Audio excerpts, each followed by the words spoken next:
જૂનાગઢ આરોગ્ય વિભાગ દ્વારા જિલ્લાના બાળકોના આરોગ્યની તપાસણી કરવામાં આવી હતી, જેમાં વિવિધ બીમારી ધરાવતા બાળકો મળી આવતા તેમની સારવાર શરૂ કરવામાં આવી, જે પૈકીનું એક બહેરાશ ધરાવનાર જે બાળક હતું એ બોલતું પણ ન હતું અને પરિવારજનો ચિંતિત હતા, પણ પરિવારજનોએ આખરે સરકારનો આભાર માન્યો, કારણ કે એ બાળક સાજું થઈ ગયું.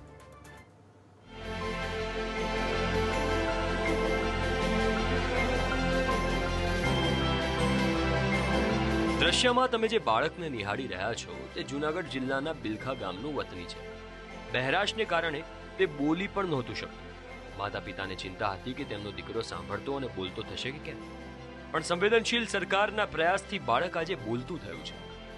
જૂનાગઢ જિલ્લામાં શાળા આરોગ્ય તપાસણી કાર્યક્રમ અંતર્ગત આ બાળકમાં ક્ષતિ જણાઈ હતી. જો કે ગુજરાત સરકારની ₹8 લાખની સહાયથી બાળકની સારવાર કરવામાં આવી અને આજે આ બાળક બોલતું થયું છે. મારો છોકરો નાનપણથી પહેરથી જ બોલી નતો શકતો, સાંભળી નતો શકતો, તેથી અમને ઉપાધિ થતી હતી કે આગળ આખી જિંદગી જતા એને શું થશે એમ. તો પછી અમને માહિતી મળી કે આંગણવાડી તરફથી કે આગળ આમ ઓપરેશન થઈ શકે છે આ સરકારમાંથી. તો અમે સરકારમાં ઓપરેશન કરાવ્યું, તો રાજકોટ કરાવ્યું અમે ઓપરેશન સરકારીમાં. તેથી અમને આ 8-9 લાખનું ઓપરેશન થાય એ છતાં અમને મફતમાં કરી દીધું. જૂનાગઢ જિલ્લામાં આરોગ્ય તપાસણી કાર્યક્રમ અંતર્ગત આરોગ્ય વિભાગના 19 RBSK ટીમો દ્વારા શાળાના બાળકોના આરોગ્યની તપાસ હાથ ધરાઈ હતી.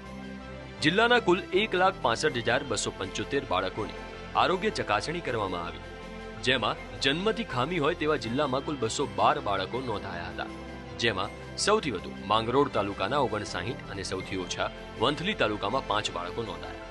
આ ઉપરાંત 152 બાળકોમાં ગંભીર પ્રકારની બીમારી જોવા મળી, જેની ગંભીરતાને ધ્યાનમાં રાખીને આરોગ્ય વિભાગ દ્વારા આવા બાળકોની તાત્કાલિક સારવાર શરૂ કરવામાં આવી.